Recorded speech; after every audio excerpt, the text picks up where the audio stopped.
마태복음은 신약 성경 가장 앞에 있는 책입니다. 6페이지에 성경 가져오신 분 펼치시고 화면 보시면서 같이 읽도록 하겠습니다. 예수께서 무리를 보시고 산에 올라가 앉으시니 제자들이 나온지라. 입을 열어 가르쳐 이르시되 심령이 가난한 자는 복이 있나니 천국이 그들의 것임이요. 아멘. 예.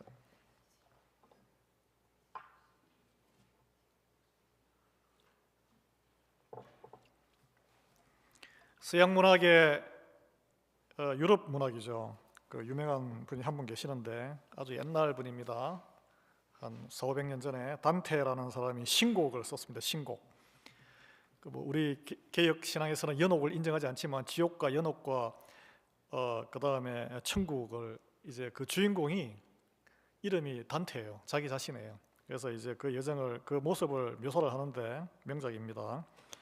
마지막에 천국에 이제 도착을 하는데 첫 관문을 딱 갔더니 그렇게 에덴 동산으로 묘사되어 있는데 거기서 한 여인을 만납니다. 자기가 어린 시절 첫눈에 보고 반했던 여자, 그리고 이 책에서 영적인 지도자로 나오는 인도자로 나오는데 베아트리체라는 여자 이름이 나옵니다. 그래서 그 만남의 순간을 이렇게 묘사합니다. 희고 순결한 베일 위에 올리브관을 두른 여인이 내게 나타났는데 초록 망토 아래에 살아있는 불꽃의 색 옷을 입고 있었다. 이제 이미지가 상상이 됩니까? 희고 하얀 순결한 베일 위에 올리브관을 이렇게 탁 두르고 초록 망토를 하고 불꽃의 색의 옷을 입고 환하게 예수님, 다시 오실 예수님을 상징하는 거죠. 그래서 흰색, 초록색, 붉은색은 우리가 믿는 이 기독교 복음의 핵심 가치인 믿음, 순결함, 순결한 믿음, 소망, 초록색, 이게 초록색을 할 때도 있잖아요. 그 다음에 사랑, 피 흘림의 사랑을 상징한다고 합니다.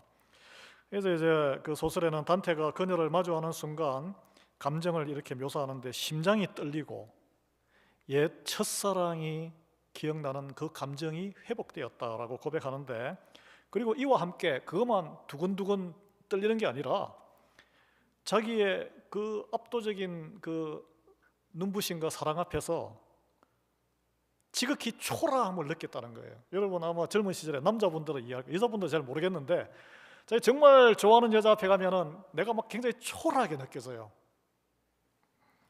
그리고 그 초라함에 대한 죄책감으로 급격하게 마음이 가난해졌다는 거예요. 그래서 두려움으로 고개를 들지 못했다.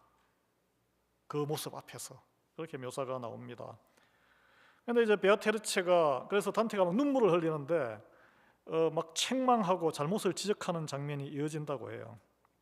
그래서 단테에게 스스로 죄를 깨닫고 참회해서 진정한 천국으로 나아갈 준비를 하게 하는 사랑의 배려였다라고 묘사되어 있습니다. 여러분 이 베아트리체라는 이 이름이 단어가 라틴어에서 유래한 이탈리아어인데 이 단테는 이태리어로 이 소설을 썼거든요.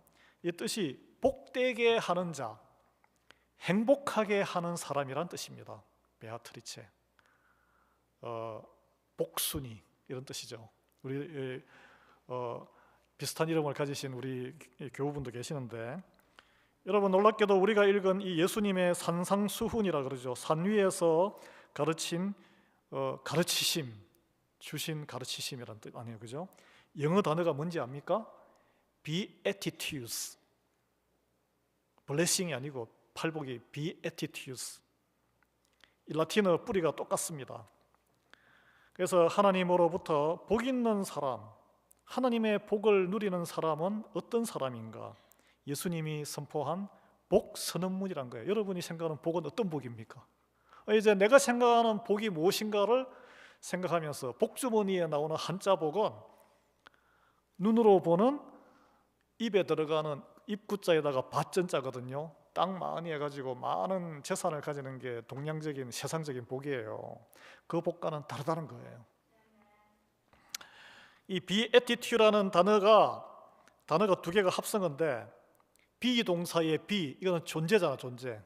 be, I am, you are, she is, he is, they are 비동사. 그리고 attitude 태도. 지금 나의 상태. 여러분 모든 사람이 태도가 있습니다. 태도는 반응을 일으키죠. 그래서 어떤 특정한 행동을 해서 복을 받는다는 조건부 약속이 아니고 이미 삶의 태도로 형성이 되어 있는 나의 상태를 이야기합니다. 하나님의 백성이라면 이것이 마땅히 소유하고 있는 8가지 내면적인 상태, 삶의 또는 지향점. 예수님께서 복이 있나니라고 8번 반복하시는데 여기에 보시면 이제 마음이 가난한 자는 마음이 가난해야 복이 있다라고 하지 않았었어요. 마음이 가난한 상태가 이미 복이 있는 상태다라고 하신 거예요. 이거 잘 이제 분간하시고 같이 우리가 한번 나눠보기를 원합니다. 이 복이 있나니가 8번 되는데 이 복에 해당하는 이 마카리오이, 우리가 이미 이야기했던 우리가 생각하는 세상 사람이 생각하는 복은 뭡니까? 부자가 되는 거고 좀 더 유명해지는 거고 좀 더 인정받을 때 느끼는 그 가득한 충만한 행복감, 그런 게 아니란 거예요. 하나님이 말씀하시는 복은 하나님의 은혜 안에 머물러 있는 상태, 하나님께 인정받는 존재. 우리가 자녀들을 이렇게 또는 친구 간도 있을 수 있죠. 뭐 대단하고 유명해서 자녀가 뭐 대단해서 내가 그 자식을 사랑하는 게 아니고 진정한 사랑은 네가 네 존재 자체로 그냥 사랑하는 거예요. 잘난 놈이든 못난 놈이든 잘난 여든 못난 딸이든 내 자식이기 때문에 사랑하는 거예요. 예. 그리고 궁극적인 구원의 소망을 품은 상태, 이게 믿음이죠, 믿음. 여러분 우리가 이제 많이 들으셨을 거예요. 현대 신학에서 이 산상수훈이 예수님이 오셔서 이미 하나님 나라가 시작되었지만 아직 완성되지 않았어요. 그래서 already와 not yet, 이미 하나님 나라가 도래했지만 아직 완성되지 않은 그 사이에 긴장이 있어요. 긴장. 이게 영적인 전투. 우리는 지금 전쟁터에 살고 있는 거예요. 그래서 성령님이 우리를 도우셔서 그리스도인들이 지금 여기에서 나의 모습을 내가 이런 모습이지, 내가 지금 죄에 끌려서 이렇게 막 영향을 받지만 실제로는 예수 그리스도의 보혈에 힘입어서 나는 이런 사람이야 라고 계속 나를 이렇게 말씀으로 생각하는 그 모습, 그게 바로 제자도입니다. 제자도. 그걸 또 지키고 붙들고 가야 되는 거예요. 그게 팔복의 핵심이에요.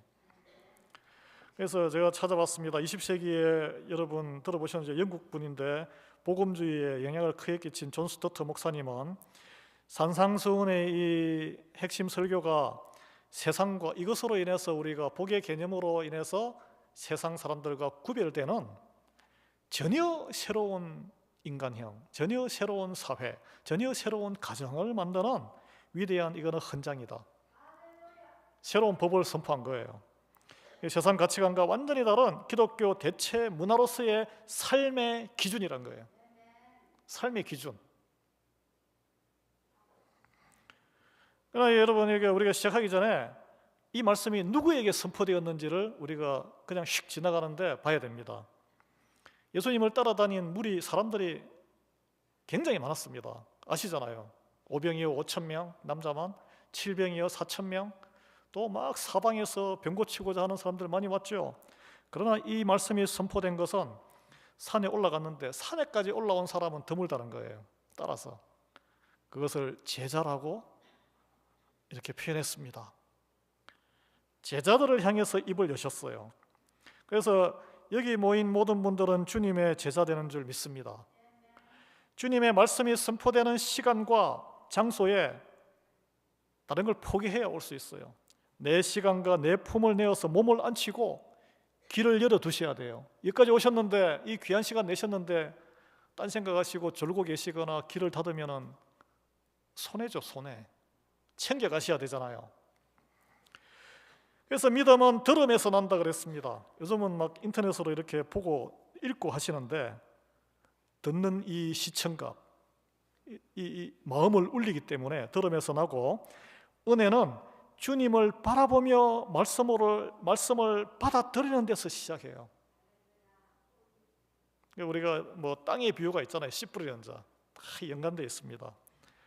그래서 그리스도를 따르겠다는 최소한의 헌신, 예배의 자리, 말씀을 듣는 자리, 또 더 나아가면 그 말씀을 함께 나누는 자리까지 나갈 때 복 있는 삶의 실체가 무엇인지를 접할 수 있다는 거예요. 뭐 제자들이 이 말씀을 산상수훈 듣는다고 해서 하루아침에 그런 사람으로 100% 충전으로 하자면은, 여러분 충전 전화기 밤새 꽂아 놓으시죠? 뭐 금방 쫙 안 차잖아요. 세월이 걸리는 거예요. 이게 그 이제 거룩해지는 성화 과정. 우리 충전 안 하면은 배터리 다 떨어지는 거예요. 예수님이 말씀하신 하나님의 복을 소유한 사람의 첫 번째 특징이 우리가 읽은 말씀인데 3절에 심령이 가난한 자는 복이 있나니 천국이 그들의 것이다. 여러분, 이게 천국이 그들의 것이다, 우리의 것이다라는 것은 하나님의 나라에 시민권이 있다는 거예요. 여러분 시민권 따신 분들은 아시잖아요. 자격이 필요합니다. 근데 시민권자에 뭘 해야 시민권자가 된다라고 하지 않으셨고, 이미 시민권자가 된 하나님의 그 은혜로 된 사람의 특징이 나타나는데, 그것이 심령이 가난한 상태란 거예요. 여러분, 이 가난하니까 막 물질의 가난이 아닙니다. 심령은 무엇이냐? 마음 심자에다가 영혼 영자잖아요. 우리의 영혼이나 마음의 내면 상태를 말하는 거예요. 누가 마음을 압니까? 나와 하나님만이 아는 거예요. 그래서 이 주님께서는, 예수님은 물질적인 빈곤 상태, 그러면 가난한 사람만 천국 시민 되겠네? 그게 아니란 거예요. 아무 상관없습니다. 가난해도 교만한 사람이 있고 마음이 막 거품이 껴서 부자들이 있어요. 자존심 못 이겨가지고 막 팍 자살하는 사람 많잖아요. 지극히 교만한 영혼이죠. 그래서 내 마음의 태도가 어떠냐, 이거 가지고 천국 시민이냐 아니냐가 이게 딱 드러난다는 것이죠. 그러나 여러분, 우리가 생각해 볼 게, 이 항목이 왜 8개의 그 핵심적인 하나님의 복받은 사람의 첫 자리에 위치했을까, 이 말입니다. 왜? 생각해 보셨습니까? 이게 바로 영적인 성장의 가장 기초이기 때문에 그래요. 기초. 이게 안 되면 아무것도 안 되는 거예요. 여러분, 팔복의 순서가 있는데, 내 심령이 가난해야 나의 죄와 다른 사람의 죄에 애통해 할 수 있는 거예요. 가난하지 않으면, 제가 이제 쭉 풀어서 할 텐데, 가난하지 않으면 관심 없어요. 죄 문제에 대해 관심 없고 다른 사람 영혼에 대해도 관심 없습니다. 다른 사람, 나와 다른 사람의 죄에 애통해 해야 내가 온유해질 수 있어요. 내가 성격이 막 끌가래도 말씀으로 딱 고삐를 묶을 수 있는 거예요. 모세처럼. 온유해진 사람이 하나님의 나라의 의에 관심을 가지고 의에 줄이듯이 적극적으로 하나님 일에 참여를 해요. 그게 순서가 있다니까. 그 하나님의 일에 참여하는 그런 이제 돼야 하나님의 마음, 긍휼이 드러나게 되는 거예요. 삶 속에서 불쌍한 사람 사정도 보이고 돕기도 하고, 예. 그런 상태가 되면 이제 마음이 청결해지는 거예요. 그 다음에 그런 분을 통해서 하나님의 나라의 화평이, 화해가, 용서가 일어나고, 그러면 이제 세상 사람들이 그걸 얼마나 꼴보기 싫겠어요. 얼마나 시기 질투하고, 예? 박해를 받는다는 거예요. 마지막 최고의 면류관. 이 순서가 있습니다. 여러분, 옷을 다 입고 오셨는데, 저도 이게 와이셔츠 입고 왔잖아요. 이 첫 단추를 잘못 깨매면 옷이 엉망이 됩니다. 첫 단추를 잘 깨야 되는 거예요. 이게 오늘 이게 그리스도인의 성품이라는 옷의 첫 단추예요. 첫 단추. 같이 한번 나가 보겠습니다. 그러면 이게 심령이 가난하다는 것이 구체적으로 무엇을 말하는 것이냐? 이 가난하다라는, 제가 찾아봤는데 이거 뭐 단어까지 알 필요 없어요. 포토코스인데, 검소하게 사는 상태가 아니고, 좀 가난한 게 아니고 절대적인 빈곤. 우리 미국에 절대적인 빈곤이 있을까요? 저는 없다고 봅니다. 돈 못 벌면은 메디케이드 해가지고 스냅 아시죠? 연방정부, 주정부에서 먹고 살 거 다 줘요.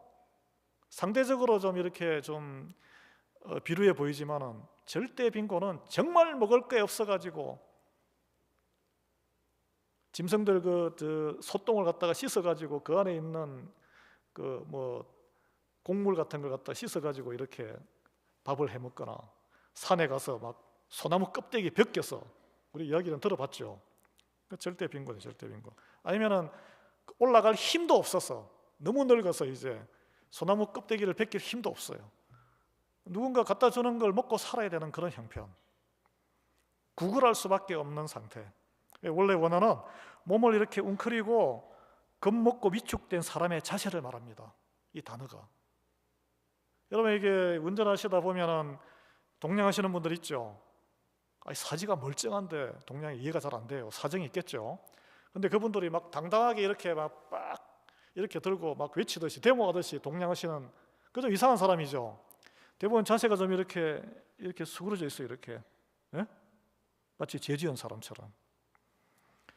이제 자기 이 재판을 받을 때도 죄를 지었음에도 대부분 죄인들은 막 뻔뻔하게 끝까지 자기의 결백을 주장합니다. 그러나 진짜 자기 죄를 내가 죄를 지었지 하면 몸을 웅크리고 기가 죽어 있게 돼 있어요. 이제 심령이 영적으로 완전히 파산한 상태. 하나님의 도우심 없이는 내가 한순간도 살 수 없다. 이 거지에 자기 몸을 못 쓰는 거지를 생각해 보십시오. 그 상태가 바로 오늘 여기에 심령이 가난한 것이란 말입니다. 그래서 여러분 우리 한 150년 전에 유명한 찰스 스펄전이라는 목사님이 있는데 이 설교의 황태자라고 합니다.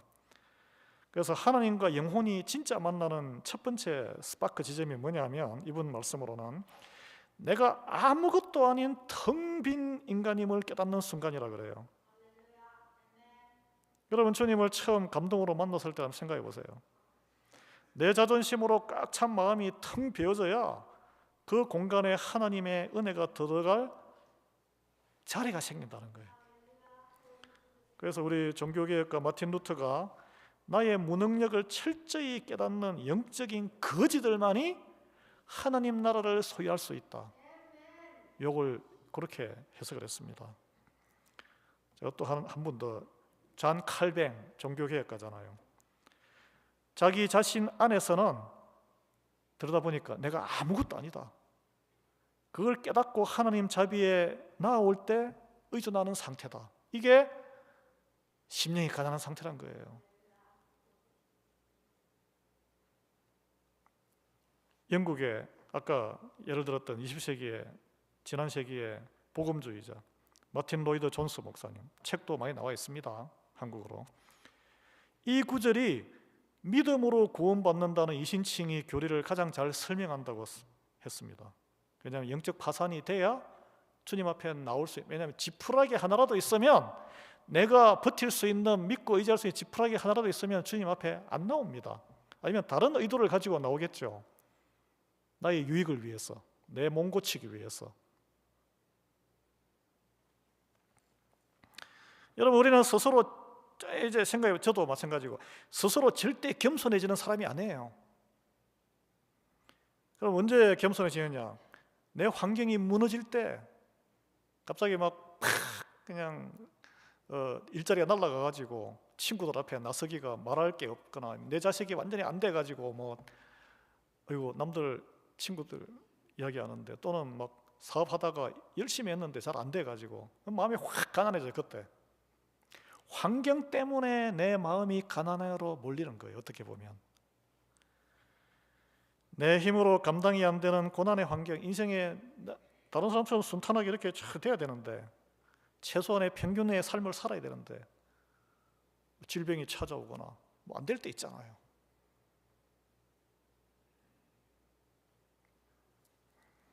복음서에서 예수님께 나온 사람들 한번 보십시오. 누가 나왔습니까? 도저히 이래도 안 되고 저래도 안 되는 절망의 끝에서 나왔는데 그들은 많은 걸 포기했습니다. 체면을 포기했어요. 집이도 뭐 회당장인데 자기 자식이 아파 죽을 때니까 안 되니까 나온 거잖아요. 밤새 물고기를 잡은 어부의 전문가인데 안 되니까 비전문가 말을 들은 거 아니에요. 예수님 말을 베드로가 들은 거죠. 그 자기 체면 이런 그 자존심 세우면 못 나오죠. 마음이 가난했었어. 왜? 환경이 그를 그게 바로 축복이에요. 축복. 예. 주여 살려주시옵소서 하고 외치고 나왔습니다. 여러분, 세상적으로 어렵고 망했다고 해서 두 가지 길이 있는데, 강팍해지거나 또는 막 자존심에 도저히 못 받아들이겠어, 자살의 길로 또는 고립의 길로, 이 교회가 무슨 소용이야, 연락하지 마, 숨는 길이 있고, 내가 다 해결하려고 했던, 내가 죄인이구나, 내가 내 인생의 주인이 되려고 발버둥 쳤구나, 나는 하나님의 자녀인데 주님 앞에 나오는 사람이 있다는 거예요. 회개하고. 여러분, 우리가 며칠 전에 아침 말씀에 나눴지만 마가복음에 귀신 달린 딸을 살리려고 예수님께 나왔던 헬라인, 수로보니게로 번역된 시리안 페니키아인, 시리아 출신의 페니키아인 여인을 기억해 보십시오. 예수님 앞에 왔는데 개취급 당했잖아요. 근데 그녀가 개들도 주인의 상에서 떨어지는 부스러기를 먹었습니다. 이 가난한 마음이 아니면 이렇게 반응할 수가 없습니다. 그만큼 절박했기 때문에 주님의 처분에 자기를 다 맡긴 거예요. 이게 가난해진 마음이란 거예요. 이분은 뭐 자존심이 없었겠습니까? 아마 자기 동족들은, 야, 유대인에게 뭐하러 찾아가냐고, 이상한 사람들이잖아, 걔한테 왜 네가 오죽 답답했으면 거기 찾아가겠니, 차라리 내가 돈을 보태줄 테니 더 용한 의사를 찾아가 봐라, 그랬을 거 아니에요. 그래서 캐나다 출신의 복음주의 신학자인 D.A. 카서는 이 심령의 가난함이 가장 깊은 형태의 회개라고 말했어요. 예. 나 자신이 절대적으로 가치가 없다는 것을 어떻게 깨닫습니까? 실패를 통해서 깨닫는 거예요. 실패를 통해서. 실패가 없는 인생이 가장 어떻게 보면은 은혜가 없는 인생이에요. 내가 죄인임을 몰라요. 다윗은 왕까지 되었는데 내가 모태했을 때부터 나는 죄인이었다라고 고백을 하잖아요. 어떻게 그런 고백이 나오겠습니까? 이제 내가 절대적으로 가치가 없고 참 죄인이다 그러면은 전적으로 하나님께 의탁하는 자세가 됩니다. 그래서 심령이 가난한 게 지혜의 시작이고 하나님 나라를 소유하는 첫 단계라 그랬는데, 이것은 반드시 겸손과 자기 부인, 셀프 디나이얼이라는 행실의 열매로 드러난다고 합니다. 드러날 수밖에 없어요. 이걸 이제 설명을 같이 한번 나눠볼게요. 우리 이제 로마 시대의 교부라 그러는데, 세인트 어거스틴, 심령이 가난한 자를 이분은 좀 재밌게 표현했는데 부풀려진 마음이 없는 겸손한 자라고 했습니다. 겸손의 반대는 뭐라고요? 교만인데, 교만을 구체적으로 부풀려진 거예요. 부풀려진. 그래서 예수님이 누룩을 조심하라 그러잖아요. 부풀려진 게 뭡니까? 가장 위험한 게 뭐예요? 우리 정치에서 버벌이 터지는 거죠. 부동산 버벌, 우리가 두 번 경험했죠. IT 버벌, 그 다음에 2008년도에 막 돈 찍어가지고, 지금도 팬데믹 때문에 돈 찍어가지고 막 물가가 2배 올랐잖아요. 거품 보기는 막 흥청망청 좋죠. 터져요. 심령이 가난하면 터질 게 없어요. 성경은 심령이 부풀려진 상태, 성경에 보면 거품이라는 단어가 나옵니다. 거품 부풀어 올랐을 때 겉보기 크고 화려해 보이고 흥청망청 좋습니다. 일본도 버블 경제로 터져가지고 30년 고생했잖아요. 그러나 그 속은 비어있고 작은 충격에 쉽게 결국은 터져버립니다. 심령이 가난한 자는 내 안에 있는 영적인 거품을 말씀으로 매일 터뜨리는 자예요. 이게 무슨 말일까요? 말씀으로 매일 터뜨려. 말씀을 읽으면서 내 안을, 내 죄를 보고, 말씀을 보고 우리는 보통 위로를 얻고 힘을 얻어야 되겠죠, 물론. 그러나 더 중요한 것은 말씀은 보면 볼수록 내 안에 시커먼 죄가 더 크게 보이게 됩니다. 말씀으로 내 죄를 알게 돼요. 그러나 말씀을 안 보십시오. 말씀을 읽지 마십시오. 예를 들어서 안 읽으면 어떻게 될까요? 교회 열심히 다니고 봉사도 하고 헌금 생활도 하고 서로 적당한 거리에서 인격적으로 하하호호하고 나는 꽤 괜찮은 교양 있는 사람이지, 믿음도 좋은 사람이지라고, 나는 의인이야 라고 생각하고 살아가게 되는 거예요. 세상을 보십시오. 세상에는 학력과 또는 가진 거 또는 막 성형까지 하면서 이게 다 거품이에요. 거품. 학력 조작하고 또 자식한테까지 조작하고, 그 일상이에요. 일상. 자신을 과시하고 또 신앙생활에도 다른 사람 정죄하기도 하고. 그러나 하나님이 원하시는 게 무엇입니까? 내 자신을 포장하는 거품을 걷어내고 있는 그대로의 모습을 정직하게 내보이는 것, 이게 바로 영어로는 인티그리티, 고결함, 정결함, 정직. 유다서 1장 13절은 가난한 마음을 잃어버리고 비뚤어진 자들, 발람의 유혹을 경계하라 이런 말도 나오는데, 이렇게 표현, 자기의 수치의 거품을 뿜는 바다의 거친 물결이다라고 경고합니다. 이게 거품이다. 거품. 그들은 늘 원망하고 불만을 토하고 이익을 위해 아첨하고 자신을 사랑하는 특징을 보인다는 거예요. 이게 전반적으로 그럼 내게 거품이 있는지, 내 심령에 내가 지금 가난한 상태인지를 어떻게 알 수 있겠습니까? 어떻게 알아요? 그것은 내가 실패나 비판이나 비난에 대했을 때, 작은 비판이든 지적질에 어떻게 반응하느냐에 대해서 쳐다보면 바로 알 수 있습니다. 이 완전한 자가 없어요. 많은 사람들이 작은 실패나 큰 실패 앞에서 어떻게 반응합니까? 저도 이해가 될 수 없어요. 아이고, 내가 불쌍해. 나를 위로하고 내가 위로받고 싶고 내가 상처받았고 나는 상처받은 영혼이야. 그래서 나를 위로받으려고 하는 자기 연민에 빠져들어요. 자기 연민이 뭐 나쁜 걸까요? 내가 나를 생각해 주지 않으면 누가 나를 생각해 줘? 이렇게 생각할 수 있죠. 여러분이 잘 봐야 됩니다. 왜 나만 이런 일을 당해야 하지? 이것은 그 안에 깊은 뿌리에 내가 한 일과 나는 이런 대접을 받을 사람이 아니야라는 교만이 있다는 거예요. 내 노력이 대접받지 못했다는 서운함 때문에, 여러분 뭐 이렇게 잘 요리를 했는데 또는 밖에 나가서 열심히 돈을 벌어서 왔는데 감사가 없어. 집에서 배우자나 자식들한테. 그러면 내가 왜 하는 거지? 그런 생각 해보신 적 있으세요? 속으로, 겉으로는 하면 관계가 안 좋아지니까 속으로 화난 적 있으세요? 이 심령이 가난한다는 것은 뭐냐면, 이런 실패 앞에, 비판 앞에 그런 생각이 들면, 주님, 제가 내 힘으로 모든 걸 통제할 수 있다고 믿었던 내가 교만한 죄인입니다. 그걸 바라볼 수 있는 사람이란 거예요. 그래서 약간 좀 따라오기 힘드시죠? 다른 사람 비판받을 때도 마찬가지예요. 자기를 불쌍하게 여기는 사람은 그 상처를 씹어요. 아니, 쥐가 뭔데? 나를. 그러니까 마음의 문이 확 닫혀요. 왜냐하면 나의 평판이라는 우상을 꽉 붙들고 있기 때문에 그래요. 어떤 사람은 옆에서 비판해도 그냥 잘 듣고 반응을 잘 안 해요.